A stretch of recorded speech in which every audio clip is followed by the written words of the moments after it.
Hello, everyone. Welcome back to the CanadianGameDevs.com podcast, episode number 153. This is a weekly show covering all the games made in Canada and the people who create them.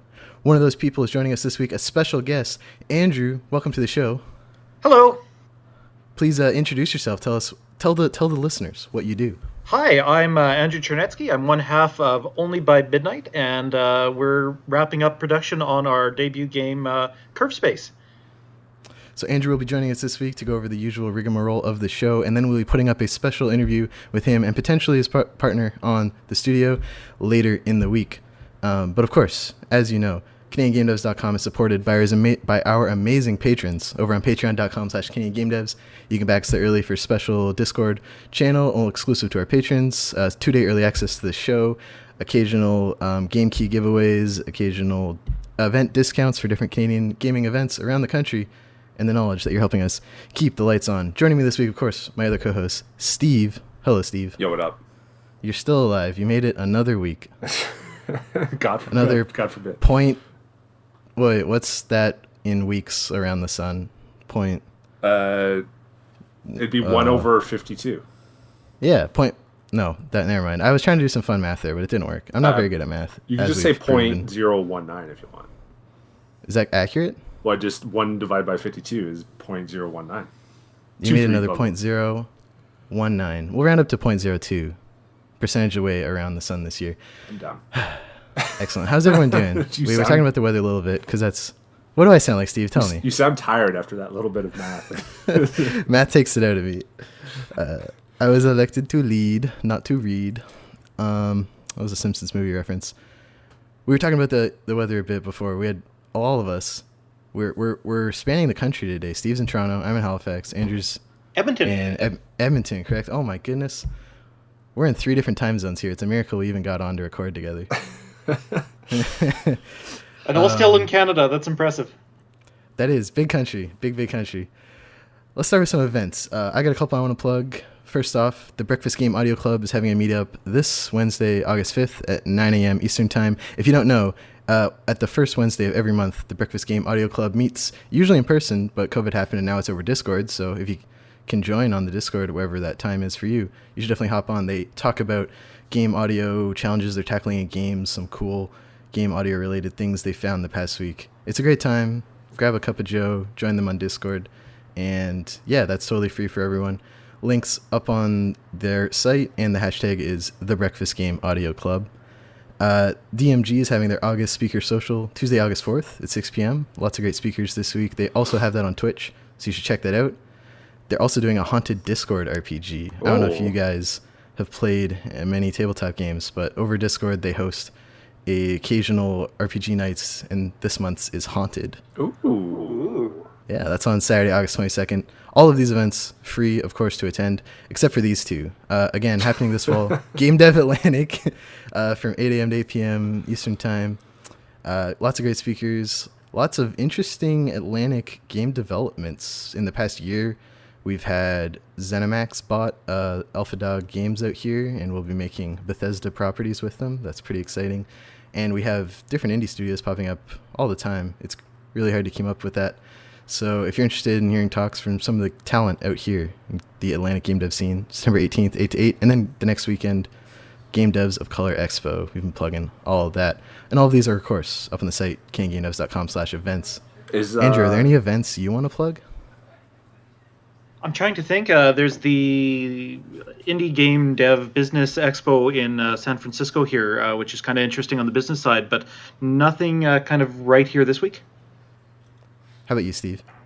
No, I'm just going on Gamma Space to see if there's something going on there. Are you going to be going to the Game Dev Atlantic thing? Like, is Red Meat Games going to show anything? I don't think we have any speakers, but we usually take the day, and all our studio attends whatever talks we're interested in. Yeah, true. It will be also digitally this year, so no in-person meeting. Yeah. But yeah, last year the big news was the Bethesda thing, and what's that studio? They did Project Winter. Oh, Other Ocean had a big presence there, showing off stuff. Oh yeah, Project Winter. I wonder. It's still doing well. They're getting a lot of traction on Steam. They have a great stream community too. which is pretty key nowadays. And they just put a new update over the summer, paid DLC for the game that I think did quite well. There's still a roadmap on the site too. Yeah, it's still in early access, I believe. Oh, did we know this? It's port to Nintendo Switch. That is cool. the like very last leg of the roadmap, correct? Yeah, that's what it looks like. Future. It's not in the next. Don't envy trying to get that game with multiplayer running on Switch. Well, actually, to be fair, under next is port to Xbox and port to PlayStation. So the Switch is always last. It's just always the one I'm imagining. All the programmers are like, "Shit, please don't make me try and get this working." Yeah, the Switch is a nightmare. When we got that, it was like, "Yay, we got Switch! This is amazing! We're so excited!" And then programmer Hat Andrew was kind of like, "Yeah, this is gonna be fun. Not a problem. That's nice and optimized." And no, that was my proudest programming accomplishment is getting Curve Space playable on Switch. I tell you. Ooh, that's exciting. Is that a scoop? Have you guys announced that yet? We have. Yeah, that was actually about October last year, and that was one of those. This is now a real project, right? The idea, we pitched it to Nintendo, and it's like, okay, now we got to do this thing properly. And then 3 months of panic, and somewhere in February, it actually plays pretty damn good. Should we? Ooh, I have follow-up questions for that, but I'm going to save that for the interview people should check out. Yeah, we're going to do an interview, but I feel like we should do... do you want to do like an elevator pitch of Curve Space and just like kind of just describe it a little bit, just in case it comes up in the podcast like later on or something? Sure. So Curve Space is our kind of arcade retro shooter on weird, distorted environments. I think the specific wording is something like, Curve Space is an intense arcade shooter about battling cosmic energy spiders across warped physics-defying battlefields. And really, it just takes some of the fun of something like, say, Geometry Wars or a lot of kind of classic twin-stick shooters and puts it onto a weird, distorted surface. And we've got some fun graphics, fun procedural AI. It's a great experience. Check it out on Steam. There's a demo. Free demo. So, yeah. Yeah, we've got a demo on Steam as well as Xbox Live currently. Same demo, so check us out there. And we're tracking to launch this fall on Xbox, hopefully PlayStation, and Nintendo Switch. Excellent. Nice. And by the way, if you want some more math, go to the Curve Space Wikipedia page, and you'll see some good shit, I tell you what. That was the first thing that popped up when I searched, too, because it's like a physics thing, correct? Yeah, exactly. Yeah, curvedspacegame.com. Thankfully, we're the only curved space on Steam, but that was definitely an inspiration. Like, everyone talks about space being bent and distorted and folded, and all these games are just like grids, maybe 2D, maybe 3D. I figured I needed more math in my life, so here we are. Perfect. I've never figured that, so I'm glad you did. All right, I want to plug 2 jobs quick. Of course, if you're interested in seeing what jobs are available, that's CanadianGameDevs.com/jobs. But this week, 2 Ontario studios. First up, Pixel Knots is looking for a 3D animator and community manager.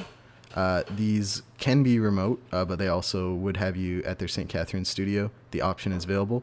The rigger animator for the 3D characters is a 2 to 3 month contract. They prefer you understand 3D Max and Unity. And the community manager would be a 6 to 7 month contract.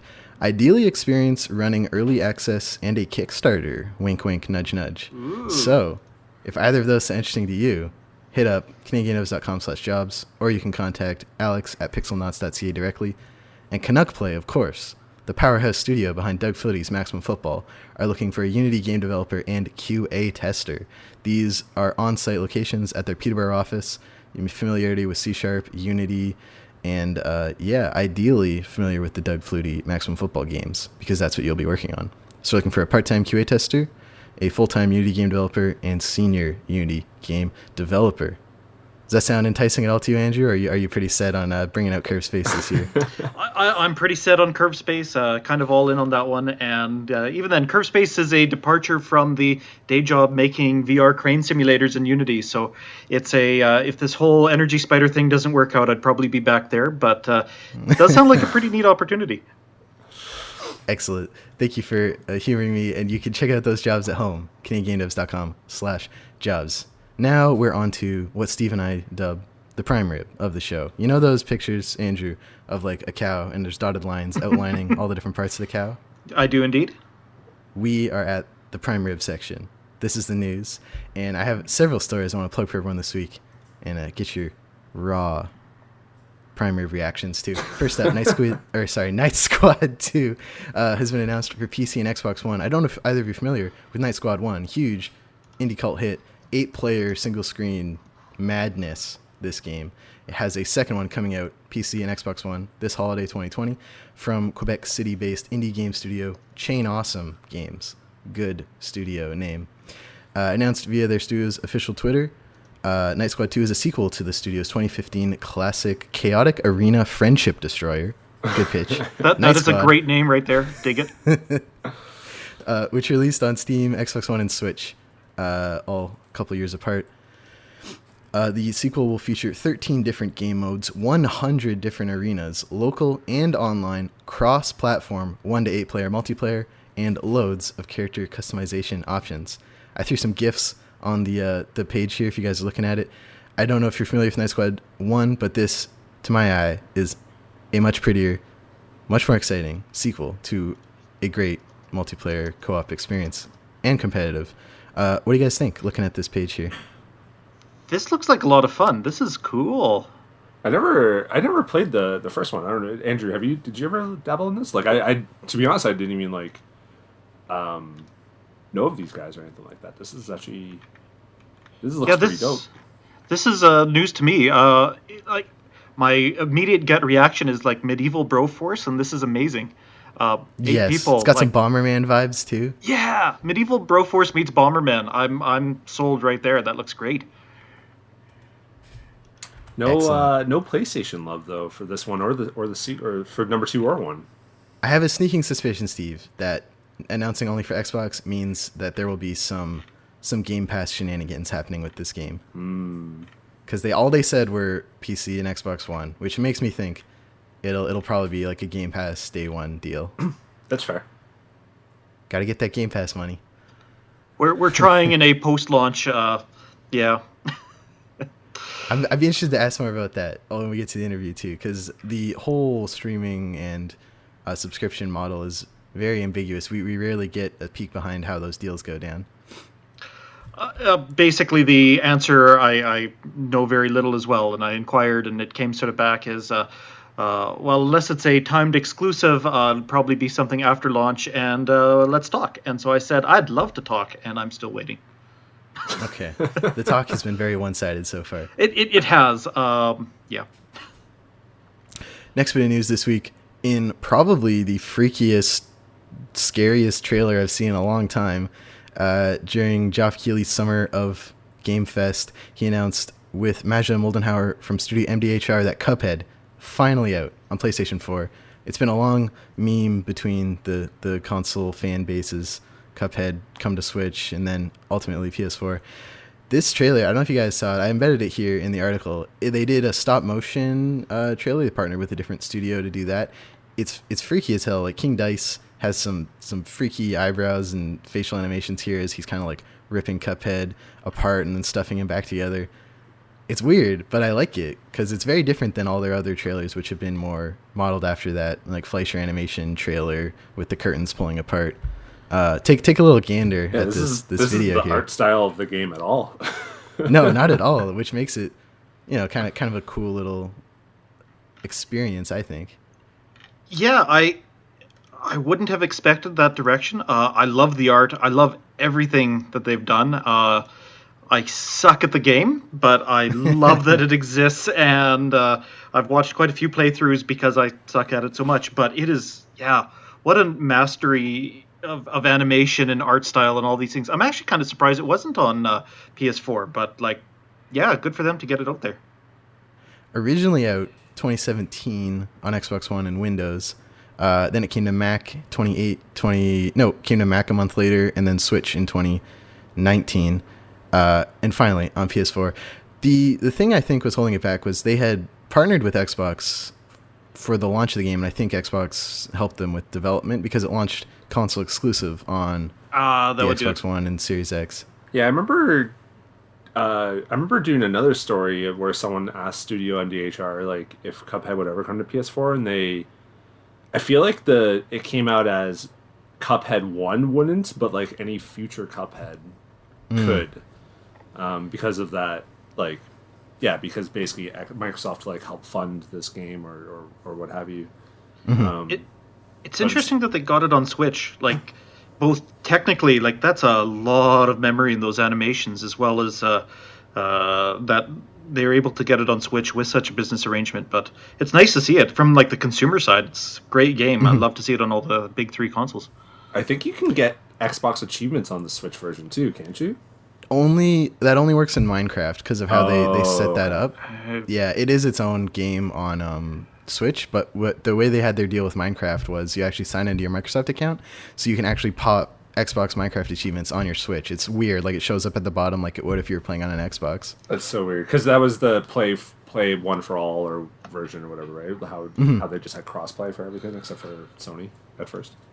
PlayStation doesn't seem eager to open up its ecosystem in the way that Nintendo and Xbox have. I think you can now, can't you? Because Fortnite you can, and I know that was they've been doing it a couple games at a time. Yeah, true. And allegedly Apex in the fall, but I'll believe it when I see it. We'll see. Oh, also Andrew, I don't know if you know anything about this, but I'm pretty sure will Apex Legends on Switch be the first game developed in Source engine to come to the Switch? Oh, that's a fun bit of trivia. I'm not sure. I've been looking for other like maybe indie games developed in Source, but it's just not like a hugely popular engine. Yeah, for especially indie development. I'm definitely not for indie. I haven't heard much. That it sounds logical.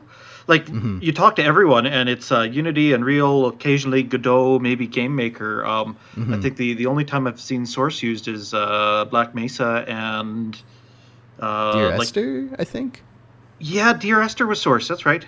Yeah. I think, but I don't know if either of those have come to Switch. So the question hangs out for any listeners. If you know a single game developed in Source that came to Switch, I'd be very curious to know.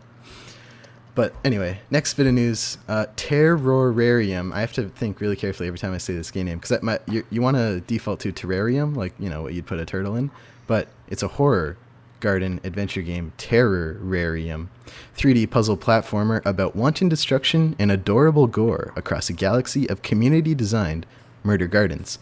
Of course, as we reported earlier this year, they had a contest to design a best community level that they would feature in the game, and they picked that, put it in the game, and it's finally out now on Steam, 25 Canadian. I haven't checked how they're doing review-wise since it came out. 2 user reviews. Both very positive, definitely recommended. There's a bunch more, but at the top it only said 2. That's weird. Apparently there's 22 reviews at the bottom, but at the top it only lists 2. Steam's a mystery. I don't know if anyone's ever figured out Steam. Yeah, Steam. Oh, early access reviews are different then. Okay, so 2 reviews since it launched. Yeah. Several early access reviews. Oh, really? They split it up like that? Apparently, that's sort of my hot take looking at the Steam page. I'm still trying to figure these things out now. It looks pretty damn good, though. Oh, user content. That scares me. Yeah. User-generated content has so much potential, but also potential for the reverse of the intended effect. I wonder what just makes a bunch of dick levels, which happened in Mario Maker at launch. Yeah, like I wonder what the time to penis is for this, and it's there you go. Oh, gotta be like within an hour, within like the first kid under 12 to download this game immediately. Under 12, that's your. You know what? The first kid, the first person. First person. Why stop at kid? Let's be honest. I'd hope it was a kid. The game Steam page has GIFs in the description. If you don't know, Andrew, a running thing we look for in Steam pages is GIFs. So I'm very happy to see some GIFs showing off what you do. We figured out how to get them in there. It was annoying. Yeah, you got it. Everyone can tell your game way better from a GIF than a description. Yep.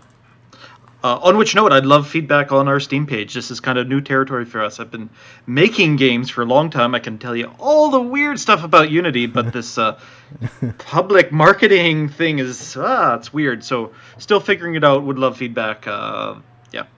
I love Steve and I have looked at a lot of Steam pages. I love the GIF that you put up of like where to wishlist and where to like follow the game. I chuckled at that when I saw that. I stole that from a friend. Well, I asked him if I could, but that was just like, yeah, call to action, visualize it, let's do it. Next bit of news this week, I want to highlight Superbrothers Sword and Sorcery EP is free for the entire week Oh, yeah. on the Epic Games Store. There is no excuse. If you have access to a browser and an internet, you can add this to your Epic account and have it for the rest of Epic's existence, which I'm assuming will be for a while. Oh, it'd be a long time. I have yet to play this game, and we had Quebec-based Gearbox developer Sebastian Scaney on the show last summer. He told us this was his favorite indie game ever made, potentially favorite game ever made. How Really? different is this from the mobile version? I think it's the same one. Don't quote me on that, but on the Wikipedia page for this game, it details the different release dates for the game like they do for games like Cuphead or something, where it comes to a bunch of platforms. I think it is the same version. Okay, gotcha. It's on Switch as well. It's on everything, yeah. Yeah.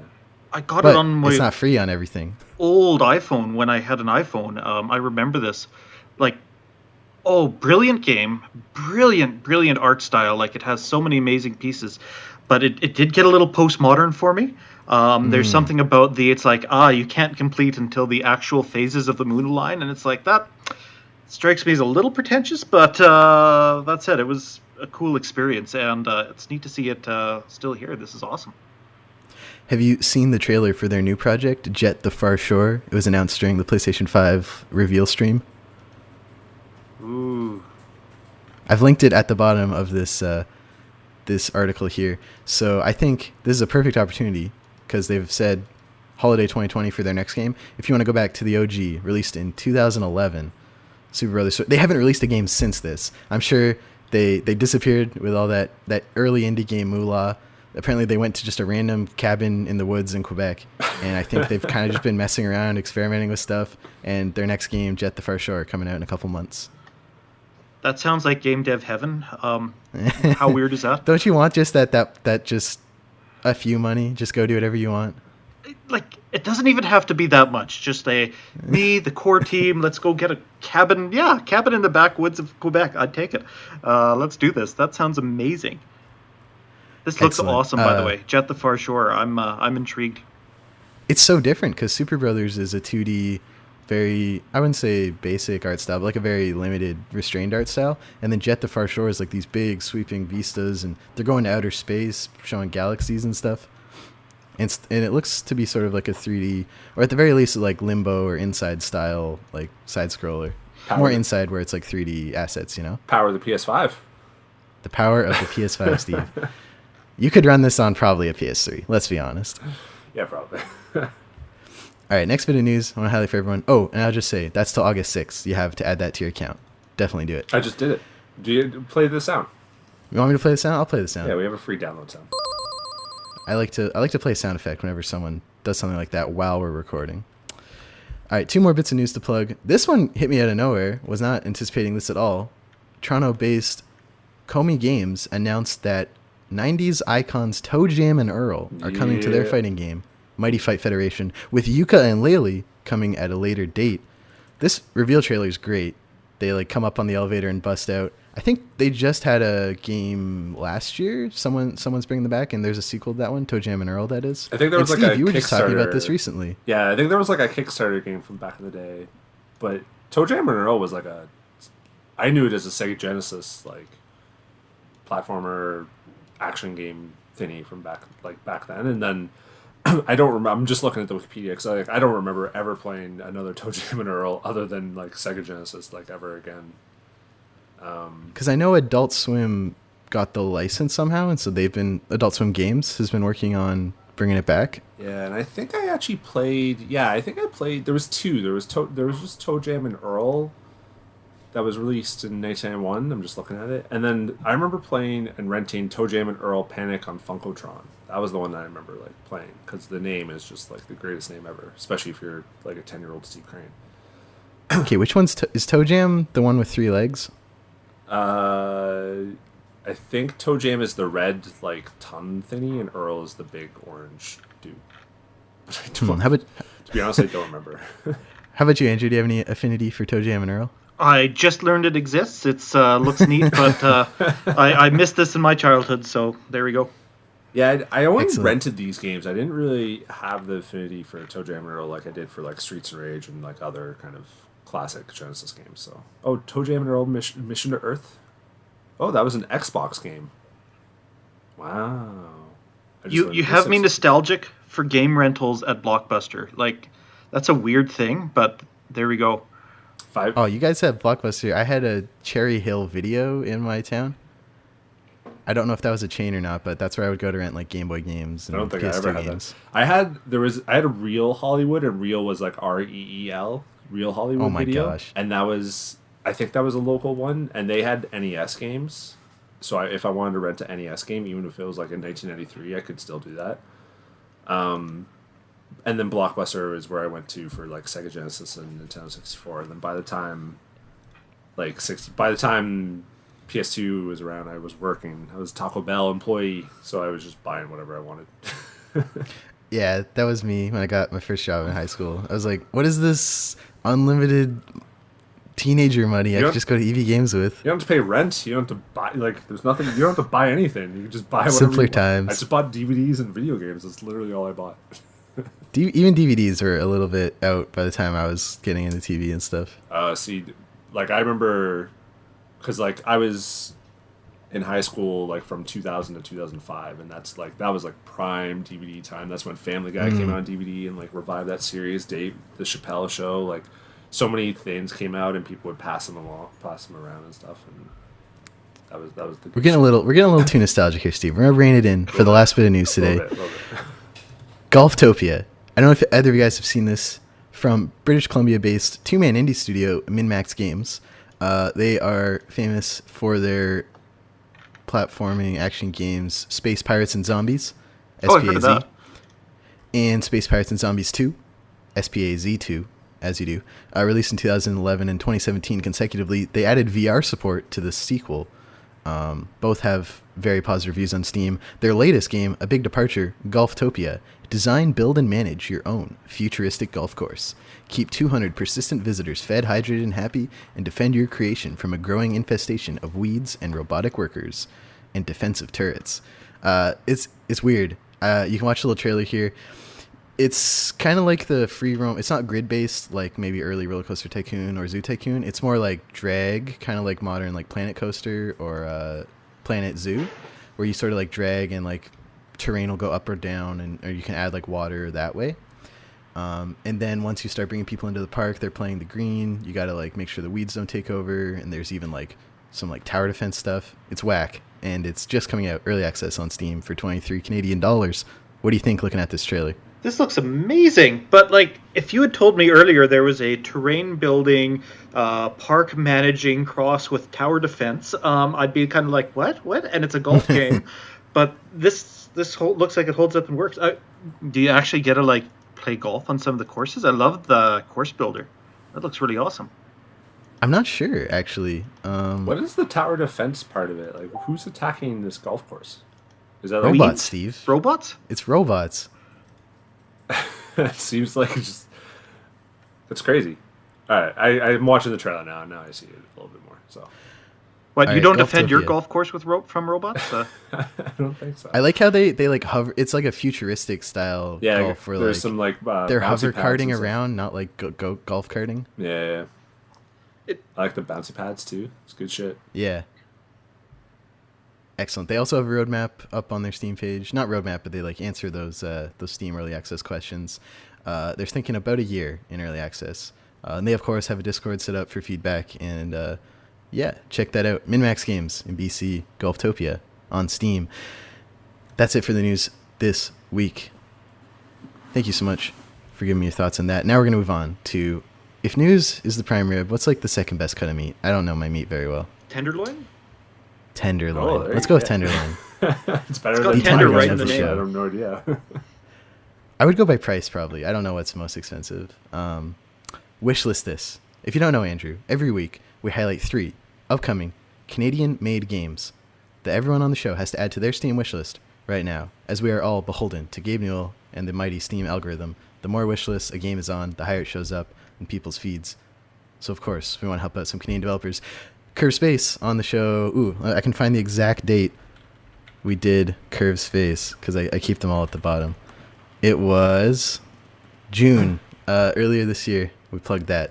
I don't know if did you notice any Steam wish lists on June 17th, 2020? For sure. I would have to go back and look. We've been slowly accruing them.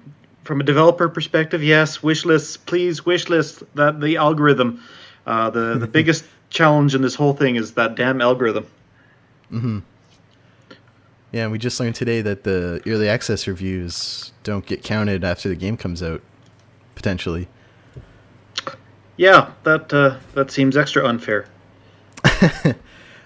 So, give those games a fresh review after you've played them in early access. It helps out. And give these games a wish list, starting with a game just announced this week, Raptor Boyfriend, a high school romance by Rocket Adrift Games in Toronto, releasing later this year. Quote, I do a movie theater trailer voice, Andrew, so don't worry. It's still me, but I'm putting on a voice now.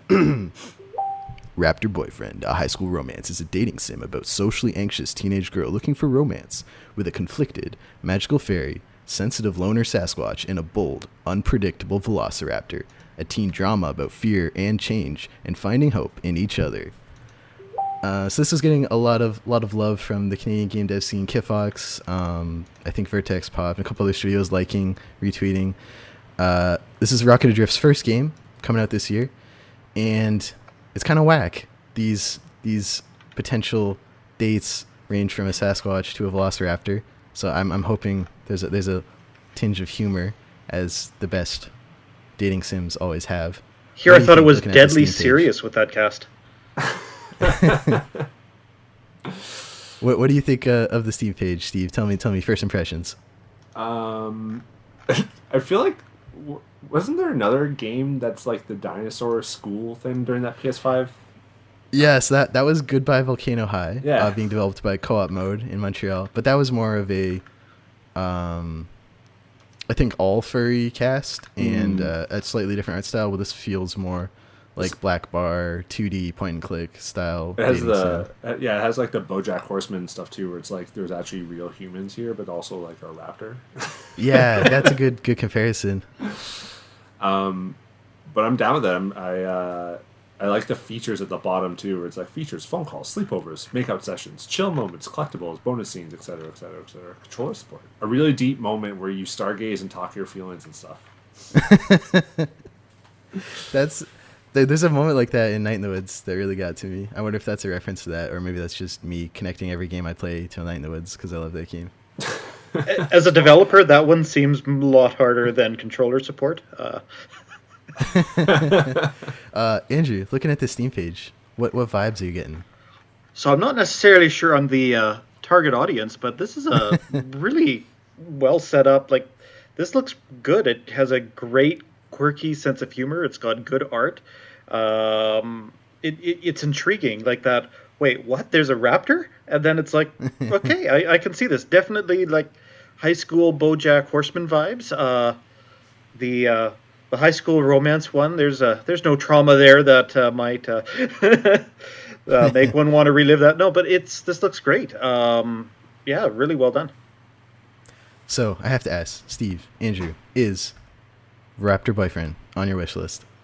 It is now. Go Canadian Excellent. developers. Go Canadian developers. Next game today, I want to highlight for you Nightmare Reaper by Blazing Bit Games in Quebec. It's coming out in early access until this year. Looking at their roadmap, it says within a year, and it came out last June. So, I'm not sure. I checked their press kit. No update yet.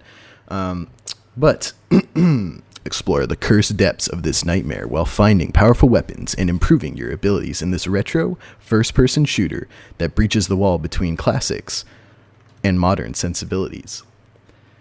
I love the key art for this game right above the description. It's giving me like, I don't know, like Jesus painting vibes. You know what I mean? Where you see like regal paintings of Jesus, but he's got guns. I can see it now. I wouldn't have gone there, but I can entirely see it. And they do have GIFs in the Steam page, as every as every game should. It looks crazy. Like it looks like a seizure waiting to happen. Definitely need a warning ahead of this one. Do you guys have any affinity for those first person kind of like Doom or Wolfenstein shooters? Yeah, like Doom, Wolfenstein, Duke Nukem 3D, which is, you know, was like an amazing game for like an 8-year-old boy to play back in the day. Love that. I actually remember writing about this game because I think the developer is like a former Ubisoft person who, escaped Ubisoft and kind of did this. And I think there's like 3 episodes that they're planning. And I think I wrote about it. Like I think one of the first times I wrote about it, it was just the first episode was out, and it's actually still on my wish list from back in the day. So. Okay, but we can get it potentially on Andrew's wish list here. Yeah. What do you think about this? What do you think about the Steam page, Andrew? Well, it's definitely on the wish list, so that's really cool. I'm a little confused looking at what this is. Seizure waiting to happen is a great description.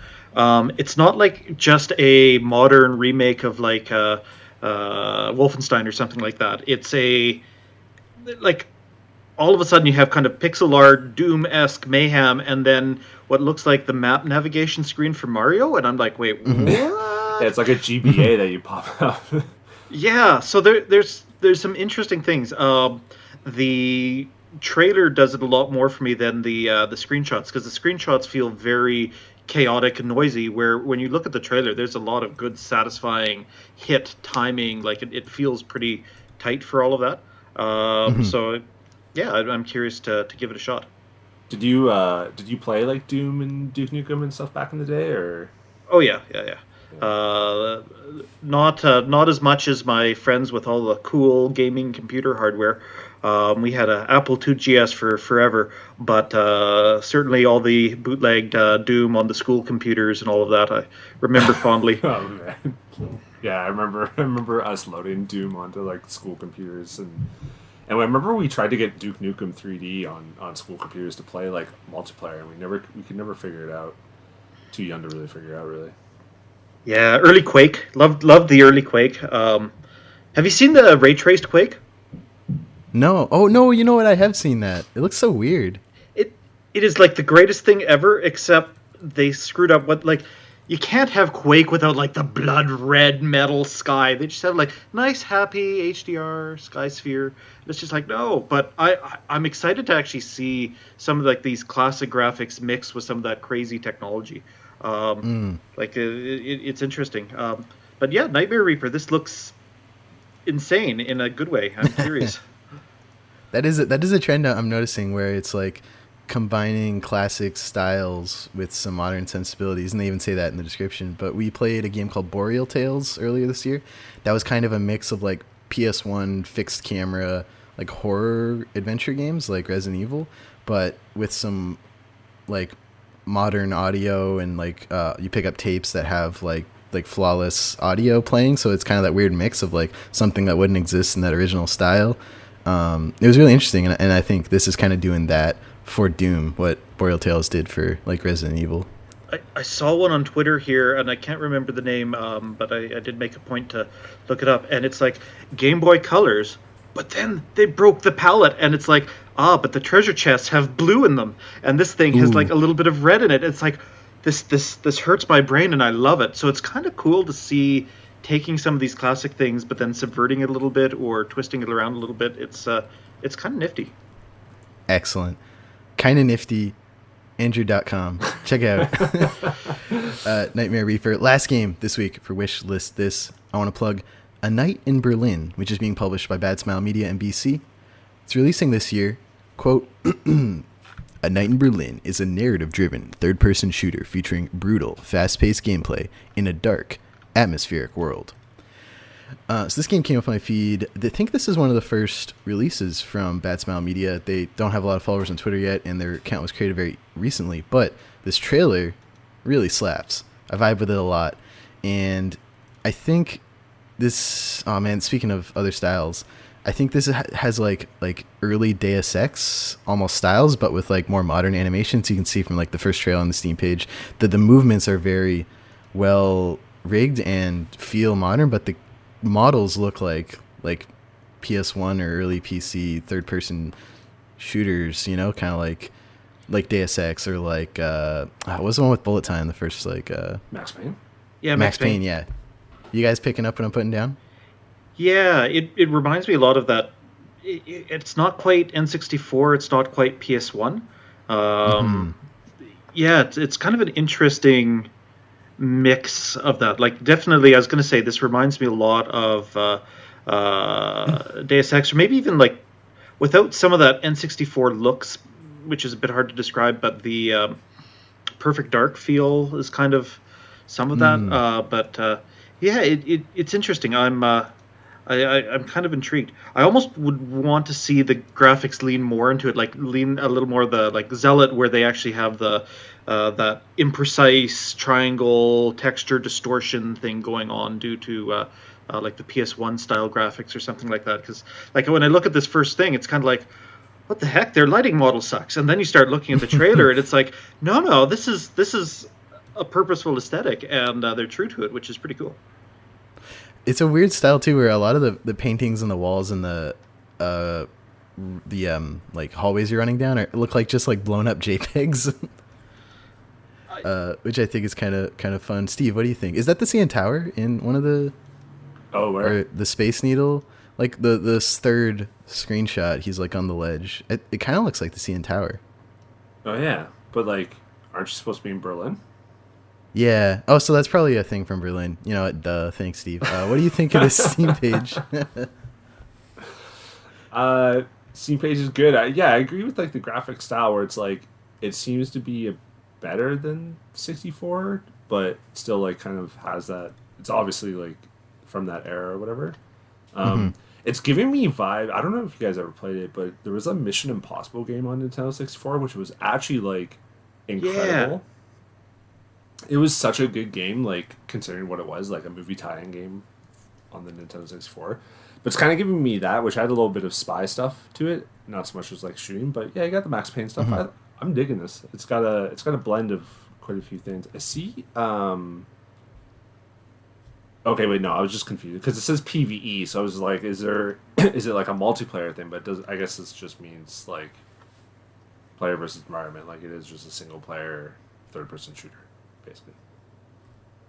And I have to ask. Oh, go ahead. Sorry, Andrew. Steve. Yo. Is A Night in Berlin on your Steam wish list? That is. Yes, it is now. Excellent. And I think I put my finger on why it doesn't feel like the N64, because the N64 is all vertex lit, and like it had a lot of emphasis on baked lighting. Like GoldenEye had amazing lighting and whatnot, but this looks like it's all like not bounced, but like a light map. Like you end up having like, here's a point light and it's bright in the center of the hallway and then it kind of falls off, where if it was N64 you'd have all these sharp angles which often look janky, but you get some great moments in GoldenEye. So I think that's the big, it's like N64 but with light maps, which is throwing me off. The gameplay trailer looks neat. Yeah. Did we mention this, or did I space out? Because it says free to play at the bottom, like the entire game. Yeah, I just noticed that. Yeah. So I wonder how they're gonna monetize this. I don't know, because if it's just like I guess we'll have to wait until it is August right now. I guess we'll have to wait a couple weeks just to find out. But that's interesting. Huh. You don't really see a lot of the PvE as like free to play. That's kind of an odd. The entire game absolutely free forever. I think this is like legitimately free to play, as opposed to like it's free to play, but then we're going to try and sell you coins, and you don't want just coins, you want gems and. Yeah, We'll definitely have to keep an eye on that and see when it comes out how they monetize it, if they do. Well, since we all add to the wish list, we'll get an email when it comes out, right? We will indeed. That's it for Wish List This. If you want us to cover your game on the show, if it's developed in Canada or by Canadians or any mix, well, at least like a Canadian on the team, we'll probably plug it, send your game to contact@canadiangamedevs.com or join our Discord, tweet at us, Facebook us, just get your game to us. We'll talk about it. DM Steven on Instagram. Make a TikTok, post it, send it to me. I will check it out. Make a YouTube video, like an hour-long YouTube video, and then like somewhere randomly in that YouTube video, just mention your game real quick, and then send that to me. Yeah, I'll watch the whole thing. No shame. What if you find yourself on a podcast? Are you allowed to plug and ask and say, "Hey, come wishlist Curve Space on Steam"? Go wishlist Curve Space on Steam. Please help out some Canadian talent. And we'll be, of course, putting up our full interview with Andrew later in the week, where if you were interested at all from that elevator pitch and want to learn more about the game and the team behind it, you should be checking out that interview in your feeds. Let's close out the show by talking about what we've been playing. This week on the channel, we streamed Cuphead on PS4. It's beautiful. It's hard. I played with my girlfriend, and we did the co-op mode. It's a lot of fun in co-op because you can bring each other back, kind of like a weird comparison, but when you play Halo in co-op, like if one of you stays alive, you can bring the other one back. It's got kind of that where you do have to like parry their ghost, but you can keep each other alive past like your last life for a while, which makes it a much more enjoyable experience in co-op. I think is the best way to play it. It's great. It's still great. It runs great. It's still on PS4. And there's been a lot of changes since I played it at launch in 2017. I played it on Xbox, but a lot of like quality of life changes. Like I noticed at the beginning, you get one of the new upgrades right away. I think there have been a lot of tweaks to the difficulty. It's been one of the most contentious patch notes of this game every time there's an update. And I think they've definitely tuned it after millions of people are playing it and essentially playtesting it after it's out, that they've really honed it to what it is now on the PS4. Steve, have you been able to play any Cuphead on PS4 yet? Yeah, I beat the first area or whatever, Isle. Inkwell Isle 1. Yeah, and that's as far as I got on the Xbox. And I remember the game. Yeah, like you said, the game is great. It's super fun. I played solo, and it's still really fun.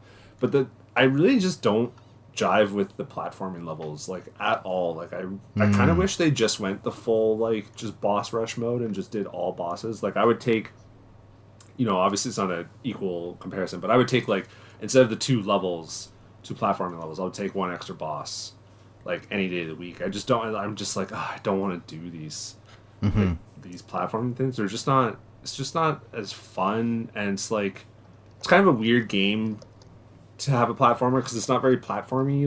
It is just more a shooter, like a Twitch shooter.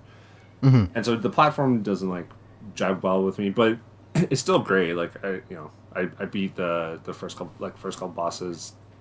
Didn't have that hard of a time, but I remember just kind of playing them from Xbox. But then the second land or whatever, just getting my ass handed to me, and just kind of from before, it's just all right, I'll play this, and then 20 minutes later I'm all right, well, I'm tired of dying so many times, and then I just put it down, and then I pick it up and do the same thing a couple hours later. So this is one of those games for me where I would be stuck on a boss, play it for 2 hours, put it down, and then the next time I picked it up, just beat it first try, and you're what happened in my brain to just make it work? Yeah, and the platinum is apparently impossible because I think you gotta beat the last boss without getting hit or something like that. So oh my gosh, forget that, Andrew. I don't know if you know that, but I'm a big platinum or a big trophy guy, big achievement guy. So I always throw that in there. There's an art to good achievement design. I would actually love your guys' feedback on the Curve Space achievements. That was the big thing we added here this last week. And I think for the most part, they're fairly doable, but we did have to include a couple insane ones for, the people who try and break the game by playing it too hard and too long, and happy to talk about that later. But Cuphead's a weird one for me because when I first played it, it was I'm so happy this exists, and I'm so happy to pay for it. And this is kind of a miserable experience, just difficulty-wise, and I put it down, and I have no desire at all to pick it up, but I also am happy to have spent $17 supporting this, and I'm happy that it exists.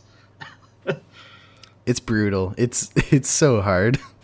And, I wouldn't have thought that was the selling thing when you first see it. I was oh yeah, it'll be some sort of action platformery. So it's no, this is brutally hard, and okay. But then, it's interesting. The other game that I've played actually fairly recently, so I guess if I'm going to jump in and hijack your what we've been playing list, absolutely Celeste, do.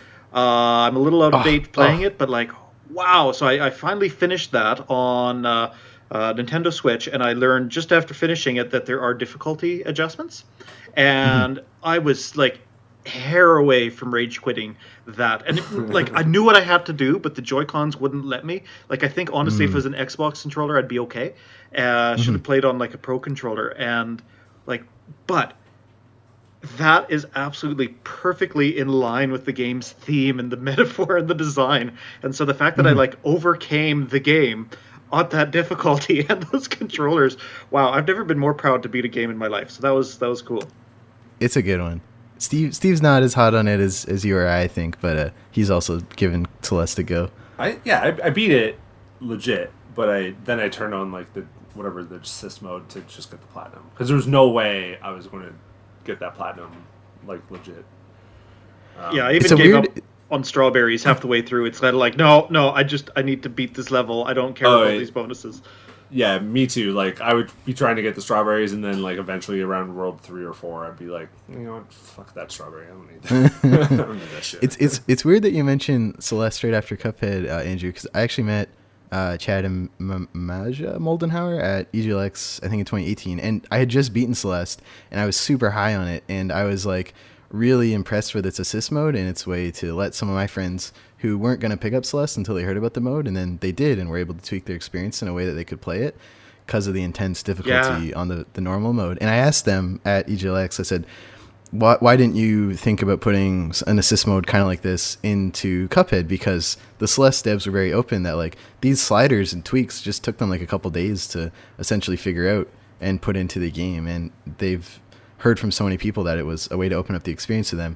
And I was so disappointed with his response, because he said, well, I look at designing the game design in Cuphead like I'm a director, and if I'm directing a horror movie, why would I give the audience an option to watch it as a comedy?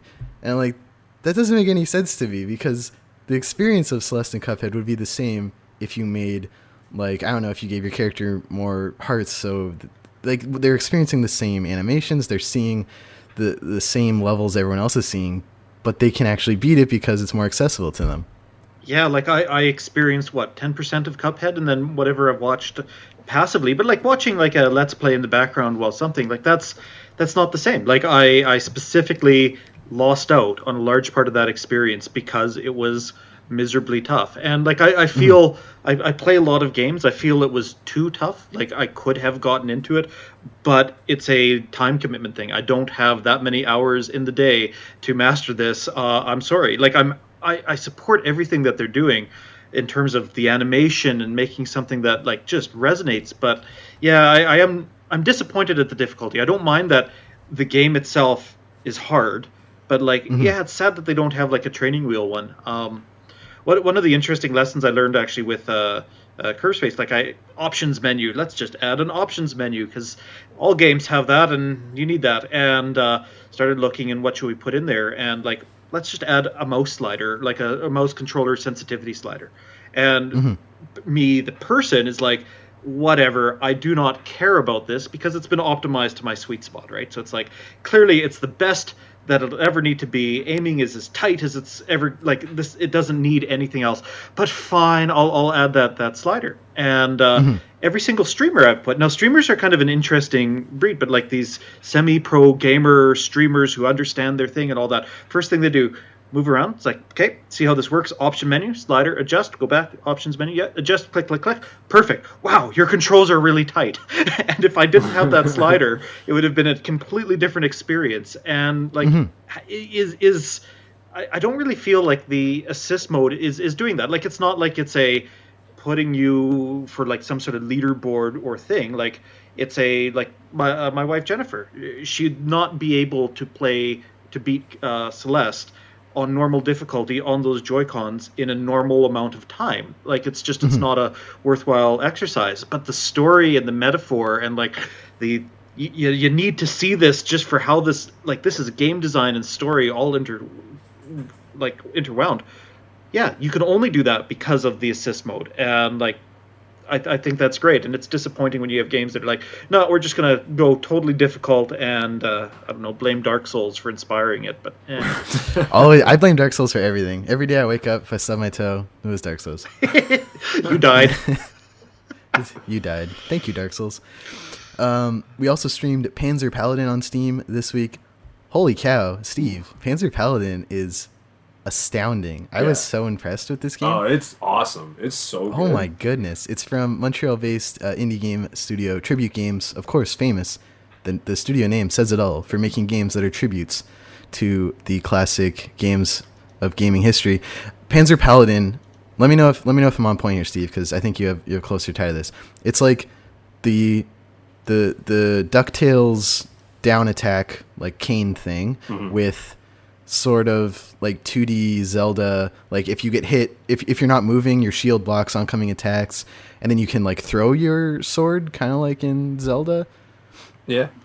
With a little bit of like... I'm missing an inspiration here. You got to break it down for me. A little bit of like Mega Man platforming as well, and because like the level select as well. But then the game, like, because you can also then leave... You play like in this mech thing, but then you can also leave the mech, and then you have like a whip that like you can like swing from and like a tiny health bar that's separate from the mech's health bar. Yeah, so and that's like a little bit of Bionic Commando going on. So like all NES like classic games, like it's so hard as well. Like it's brutal. People on stream, I don't know if people tuned in for that, but I was stuck on the I forget the country. It was the one country in Africa. I was stuck on that level for like an hour, and because there's checkpoints halfway through. I got to that halfway checkpoint, and I took like 30 minutes trying to like finish the rest of that level. It was brutal. It's got those cart you jump from, kind of like Donkey Kong Country, where like you're jumping off the carts as they disappear, landing on the new ones, and chain of events was so hard for me to do, but felt really good once I got it. Yeah, it's I want to play more. I kind of want to just pick it up on Switch, to be honest, because like I'd much rather just play it on my Switch than on Steam. But it's like it's a great like I know the company is called Tribute Games, but it's like a great tribute to like these NES like classic platformers and stuff. Like it's awesome. Like I would highly recommend people pick it up. Panzer Paladin, it's dope. Like I just want to play more, to be perfectly honest. It looks Andrew, awesome. Any thoughts looking at it? It looks really right in that sort of classic Mega Man, like bold art. Yeah, like it tickles all the right nostalgia buttons. Looks like it has rather tight gameplay. I'm intrigued. So yeah, the controls are really tight as well. Like it's awesome, and you get like the different. I don't know if you get different weapons, but I don't know if there's really much difference in the weapons other than like the reach. The range. Like the hockey stick reaches farther than like the stabby dagger. Yeah, but I don't know if there's like really damage, because most enemies die within like 1 to 2 hits. So I don't know. There are those enemies with the shield though, and then there's like 2 planes you can attack on, kind of like Nidhogg, where like if you crouch you attack at the knees, and if you stand normally you attack at the head, and they'll actually bring their shield up and down. So it becomes like a little duel in some of these stages. So they're really cool. Yeah, that's like a throwback to Adventure of Link as well. So it's awesome. Anyone who kind of like cares about like these kind of tribute like classic NES 8-bit looking games, like I would recommend adding this to your wish list at the very least. So I think it's like $25 on Steam and Switch, around there. I think so. Yeah. There's a little bit higher on Switch, of course, because of the Switch tax. Yeah, you got the Switch tax. You got to pay a little bit more on Switch. That's all I had a chance to play this week on the stream. But why don't you tell me what you've been playing, Steve, and then we'll get to Andrew if you want to contribute any. Yeah, so Cuphead, Panzer Paladin. I also been diving into Ghost of Tsushima. To be honest, I think I'm done with it. Like for now, like I'm getting kind of tired of these open world games that don't have a fun way to traverse the world. You know, like I was playing Ghost and I'm on the one map or whatever, and I was like, all right, this is cool and whatnot. And then I accidentally zoomed out and noticed that it was like just 1/3 of the much larger map. And ever since that moment, I was just like, oh, like I don't care about this island. We want. Oh, sorry. Sorry to interrupt. Which is the polar opposite of like Breath of the Wild for me. That was just the best part of the game was just traversing and climbing and moving. And when you open it up and it's like, wow, there's more. I want to go that way. Like it was a joy. So yeah, that's fair. To be honest, like Breath of the Wild is like I loved it, but I think it's like I have a horse to just get around this island. Like, that's all I have. And it's kind of like how Red Dead Redemption has the biggest, dumbest world ever, and all you have is a horse to get around. And it's just like... You take that back right now, Steve. Give me some more. Like, Spider-Man is a huge world, but it's super fun to explore. Like, Grand Theft Auto's worlds are big, but it's super fun to explore. And I just think, like, Assassin's Creed was too big and stuff. Like, sometimes the world doesn't match, like, how fun it is to explore. And for Ghosts, I'm just kind of like, I don't really... Just kind of like, I'm very ho-hum on it. Like, I'm not jiving with it. Also, like, I was playing on easy, and then I was basically just single-handedly winning the war. And I went back to normal. So it's just kind of, I think I'm just going to, like, stop playing it for a little bit. Give it, like, a month. I kind of want to go back to Last of Us 2 and platinum it. Or maybe Final Fantasy 7 and try to platinum that. 3 very different games, Steve. I know. But but I just, like, I'm just not feeling Ghosts. And then I did play golf with friends, but I played it incorrectly because I played golf by myself. It's actually Golf with Your Friends. They had to rebrand because there was another game that got litigious. Thanks for typing it into the document. That only You're welcome. So you incorrectly played golf with your friends because you played it by yourself. By myself, and I was like, oh, this is just mini play, and I was like, surely I'm missing something. I know I am, and there's weird modes and stuff. So I didn't play enough of it. I didn't write it off yet. I just, like, I played like one match, and I was like, this is smooth, but I'm like, I'm clearly missing something because I'm not playing like with the main word in the freaking game title. Like, I'm not doing it. So I want to play more. Steven, we should play. We will play, and it's on Game Pass too. So yeah, we'll get a couple of people together. We'll turn on Ball Collision so you can knock each other off, and we'll have a good time with that. Don't worry, Steve. We'll get you the true intended golf with your friends experience. Yeah. I've been playing golf with your friends since my second year of university. My friend Sean, super hyped on the game. I was just sitting in one of our classrooms, and he came in like, Steven, get golf with your friends. I'm like, I don't really want to. And then he sat down behind me, pulled his laptop, and then gifted the game to me on Steam. I was like, okay, Sean, we'll play golf with your friends. And we played like all night. It was great. I thought it was a new game. It just left early access, but it had been on early access since like 2016 on Steam. I see. Yeah, my friend was telling me to like pick it up on Switch and stuff, and I'm just like, I don't think there's cross-play, which is a bummer. I think between Windows, Xbox there is, but all the other platforms are siphoned off, or not sectioned off. Yeah, I'm wondering. Yeah, the trophies are actually there's more. There seem to be more trophies than achievements, but. Anyways, it's I know when I was playing it, I was like, I'm obviously playing this game incorrectly. So I'm willing to give it another chance. Andrew, please, have you been playing any games lately you'd like to share with us? Sadly, nothing overly current. Just kind of going back to some of the old standbys.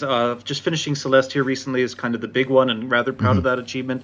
Otherwise, in between times, I love Steridon. I'm not sure if that's the way you pronounce it, but oh my god, I love that game for just kind of a quick pick-up play, do a run. So highly recommend that. And then exercise lately has been going out and getting Photons from the Daystar or Beat Saber, because Beat Saber is awesome. Good picks. And so it's like not really like sitting down and like I should play that new thing, but more it's like, yeah, I need to move and loosen up, so let's do more Beat Saber. Beat Saber is a great aerobic exercise, I found. It is. It's yeah. Excellent. Steven, did you still play in Knockout League, or are you done with it? I need to figure out my PSVR situation, because it might just be the heat in my apartment, but anytime I do any moving with the VR headset, my glasses fog up instantly, which is a very new phenomenon, because in my last place, which had AC, I could play anything, and it was pretty clear with my glasses, so something's going on. I haven't played since. I got a little frustrated with my VR. And like, are you a big blind idiot and you can't see without your glasses? I can still see, it's just I prefer to have them on. That's fair. I've been debating getting those custom prescription lenses for Oculus Rift. I think that'd be a fun birthday gift, or something like that. Because like the glasses, they work. Optically they're necessary, but yeah, they fog up, and it's a pain. Especially if VR is going to be like, I need to feel like John Wick and just super hot and just get amazing, or I need to do like full on moving exercise like Beat Saber. So yeah, excellent. All right, so that's what we've been playing, and that's it for episode 153 of the CanadianGameDevs.com podcast. Thank you so much for listening. If you want us to help keep the site running, covering the Canadian game dev scene, you can join our amazing patrons over at patreon.com/CanadianGameDevs.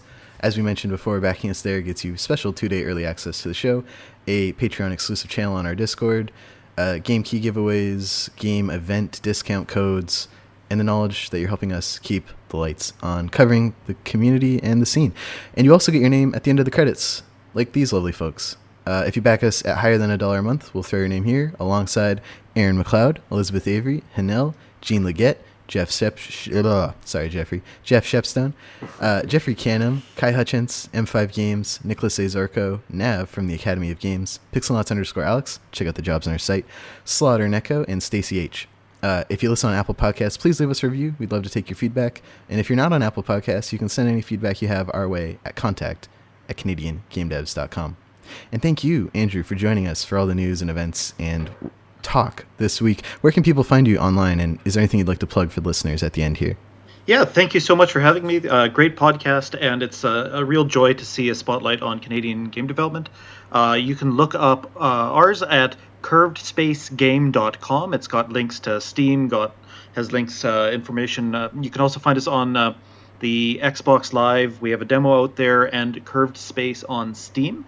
But yeah, check us out. Try the demo. There's a link to the Discord right there on the website. Would love to hear what you think, and really appreciate those wish lists. Excellent. And we will be sure to plug it on the posts when we put up this episode and the interview we'll be doing right after this. But you should stay tuned for the interview later this week if you're listening to this on the day it publishes, or if you're listening to this far in the future. Hopefully everything's still chill, but you can the interview will be in the feed somewhere. Just search Only by Midnight, CanadianGameDevs.com. It'll be there. Hopefully the world just hasn't ended by the time you get to if the entire Major League Baseball has caught COVID and are all quarantined. Oh my god! Yeah. I kind of called, or I didn't. I just said that they shouldn't. You said it was too early, and it was. Well, because baseball is like the worst sport, because like it's the biggest, like, you can't, like, basketball. You can have like 5 basketball area courts in like a pretty small area, but you can't really do that with baseball. They also play every single day, so they're flying around all over the place. A bunch of freaking like infected like idiots just like touching each other and stuff. It's so annoying. I'll be really interested to see what football does, because football is like the worst like money hungry league to ever exist ever, and and also, not to like stereotype, but their fans are probably type of people who don't really care about being cautious. So I'll be really interested to see what the NFL does. I don't know. And by really interested, I mean I'm going to not be anywhere near an NFL stadium, which is kind of easy to do so in Canada anyway. So there won't be a crowd at a sporting event until like there's a vaccine. Like that's just something we got to deal with. Yep. Yeah. Hey, esports are doing pretty good, so that's exciting. And esports are doing very good. I'll take that. Not much for the classic sports balls, so there we go. But yeah, don't give this year any ideas. I just want this year to get through it, recover, all these things. Let's go back to something normal. All right, Steve, where can people find you online? You're at Stephen L. Crane on Twitter. And on Instagram, I think there's 8 sometimes. And on TikTok, although I haven't done a TikTok yet. No, you haven't, and I've been waiting. Every day I refresh my TikTok, and I'm like, damn it, Steve still hasn't posted. I've just been lurking. You know what's funny is like all the stuff about TikTok like being... Getting banned? Getting banned, Chinese spyware. And stuff. I'm like, guys, like, it's your phone. It's not TikTok. It's just your phone in general. It's Facebook. It's Instagram. It's TELUS or whoever your provider is. Like, oh, I am sure the Canadian government and CSIS have taken a gander at my phone. Like, at this point, with the amount of Justin Trudeau memes I've posted, they have to have taken a peek. You're on the list. I'm on the list. The only reason people are going to get upset about TikTok this. is because the Communist Party, and that's easy to demonize. Yeah, I mean, some of us have been on Facebook for over a decade. Like, it's just like, don't worry about TikTok. They're going to find out that you like a certain like fucking product and just sell it to you in the next ad that you see. Don't worry about them. Instagram does that shit already. Anyways, the point is Stephen L. Crane, but I really want you to go to CanadianGameDevs.com, even though I might have just made fun of you for the TikTok thing. But and on Twitter at Canada Game Devs. We couldn't fit the whole thing because there's a 15 character limit. And you can check me out at Stephen Riley on everything. And please join our Discord. We have a lovely community of fans and developers. We have several new people every day joining. We've had a couple new channels. We have a Looking to Collab channel that's getting a lot of action. People partnering up, finding artists, programmers, designers who are interested in working on little projects. So if that sounds interesting to you, go check that out. We also have a Hop in Game Dev general channel where people are posting their work, getting feedback, and asking questions about the industry. And we have a what, Steve? And a memes channel. I added the memes channel, and every morning it's a nice little gander through everyone's memes. I enjoy it. Thank you to the main posters, Cloud, and I see your memes. I react to some of them. And that's it for this episode. We'll be in your feed later this week with an interview. But until then, keep it real. Bye, everyone. Bye.